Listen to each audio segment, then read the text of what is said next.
keeping up with our motto, let learning be a joy and teaching a pleasure. Here we are with a remote teaching and learning process to bridge the gap. Happy learning, students. नमस्कार मेरे बाल मित्रों। आज हम हिंदी विषय का अध्ययन करेंगे। कक्षा 7वीं, विषय हिंदी, उपविषय यूनिट 1 का सेवन, जहाँ चाहा वहाँ रहा। लेखिका अनुराधा मोहिनी। पाठ का संक्षिप्त परिचय।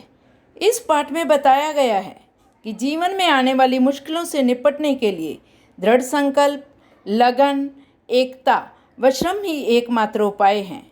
छोटे छोटे विद्यार्थियों ने अपने जीवन में आने वाली पढ़ाई संबंधी समस्याओं का कैसे निदान किया है। देखिए बच्चों, आपके सामने एक चित्र है। चित्र में कुछ बच्चे खड़े हैं। ये चित्र एक गांव का है। आसमान में बादल भरे हुए हैं और वर्षा हो रही है। बच्चों के हाथ में छाता है और गांव के बीचों बीच एक नाला है। नाले के दूसरी तरफ एक विद्यालय है और खेत है। बरसात के दिनों में ये नाले में 4 से 5 फुट तक पानी भर जाता है। बड़े लोग तो जैसे तैसे इस नाले को पार करके गांव के दूसरी ओर चले जाते हैं, परंतु ये बच्चे इस नाले को पार नहीं कर पाते, इसलिए वे विद्यालय में नहीं जा पाते और उनकी पढ़ाई अच्छे से नहीं हो पाती। सारे बच्चे स्कूल में ना जाने के कारण बहुत सारे बच्चे अनुपस्थित हो जाते हैं। तो ये कहानी ये संभा नाम के गांव की है, जिसके बीचों बीच एक नाला बहता है। नाले में पानी भर जाता है। गांव की एक बस्ती नाले के दूसरी तरफ है। पाठशाला और खेत बस्ती के दूसरी तरफ ही हैं। नाले में पानी भरने के कारण बच्चे अपने विद्यालय में नहीं जा पाते, जिस कारण उनकी पढ़ाई का नुकसान होता है। ये उनके जीवन की रोज़मर्रा की समस्या हो जाती है। परिणाम स्वरूप बच्चे पढ़ाई में पिछड़ने लगते हैं।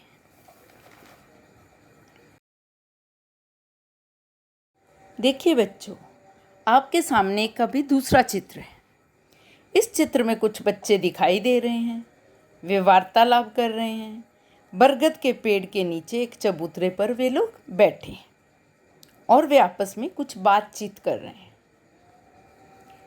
अभी असंभव में मूल शब्द संभव होता है।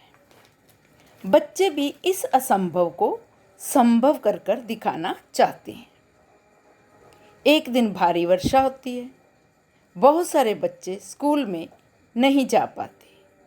दोपहर में बरसात कम होने पर ये सारे बच्चे पास ही एक बरगद के पेड़ के नीचे इकट्ठे हो जाते हैं और वे सभी इस समस्या का समाधान करने के लिए बातचीत करते हैं। इसी बीच तुषार नामक लड़का कहता है कि बरगद के पेड़ पर भूत होते हैं, तो दूसरे बच्चों ने उसका बहिष्कार किया। बोला भूत वूत कुछ नहीं होता है। उज्ज्वला भी अपनी हाजिरी को लेकर परेशान थी। बच्चों ने कहा ऐसे हाथ पर हाथ धरे बैठकर काम नहीं हो सकता।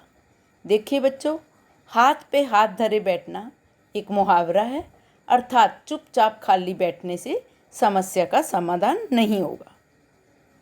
परंतु दामिनी ने सभी में साहस भर दिया और सभी बच्चों से कहा कि हम इस समस्या का समाधान कर सकते हैं। हमें इसका निदान करना होगा। हमारे में बुद्धि है।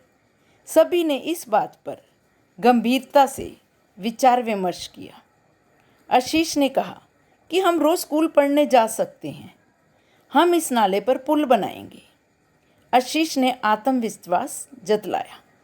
उसने कहा मैंने विज्ञान में पढ़ा है और हम अंतर्जाल से इस पुल के बारे में जानकारी निकाल सकते हैं।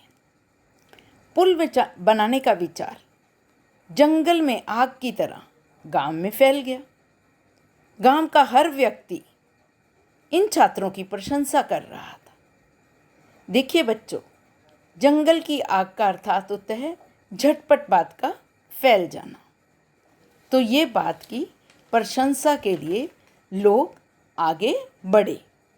उन्होंने विद्यार्थियों का साथ दिया। देखिए विद्यार्थियों, अभी आपके सामने एक तीसरा चित्र है। चित्र में एक पुल दिखाई दे रहा है। पुल का उद्घाटन हो रहा है। एक तरफ गांव के लोग खड़े हैं, दूसरी तरफ बच्चे खड़े हैं। सभी तालियां बजाकर अपनी खुशी जाहिर कर रहे हैं। तो ये कहानी का तीसरा चरण है। इस कहानी में छात्रों ने छोटे छोटे समूह बनाकर बारीकी से इस विषय पर विचार विमर्श किया। सामग्री की सूची बनाई गई। सामग्री खरीदने के लिए 20-20 रुपये एकत्रित किए गए। इस प्रकार पैसे जमा हो गए। बुजुर्गों के अनुभव, युवाओं की शक्ति और विद्यार्थियों का उत्साह सब मिलकर काम कर रहे थे। सभी के प्रयासों से काम होने लगा था। सीमेंट के पाइप खरीदे गए, पत्थर खरीदे गए और ईंटें खरीदी गई। बंजर भूमि से मिट्टी खोद दी गई। गांव के छगन बाबा ने प्रचुर मात्रा में रेती उपलब्ध करवा दी। पूरे गांव के लोगों ने योगदान दिया। सबके कदम स्वप्न पूर्ति की ओर बढ़ रहे थे। आखिरकार आनंद की वह सुबह आ गई। वर्षों की कठिनाई दूर हो गई। 15 ही दिनों में सभी के योगदान से पुल बनकर तैयार हो गया। विद्यार्थियों के योगदान ने गांव के लोगों को भी अपनी तरफ कर लिया था। यह गांव वालों के लिए एक अद्भुत उपलब्धि थी। सभी प्रसन्न थे। अब बरसात होने पर भी छात्र विद्यालय जा पाते थे। पुल मानो छात्रों के हौसले की तारीफ कर रहा था। जहाँ चाह वहाँ रहा। जोई ने तो अपने भाई की सहायता से पुल का उद्घाटन का वृतांत बनाया और संगणक की सहायता से शिक्षा निरीक्षक के सामने प्रस्तुत किया। देखिए बच्चों, वृतांत होता है रिपोर्ट राइटिंग। आगे चलकर आप रिपोर्ट राइटिंग लिखेंगे।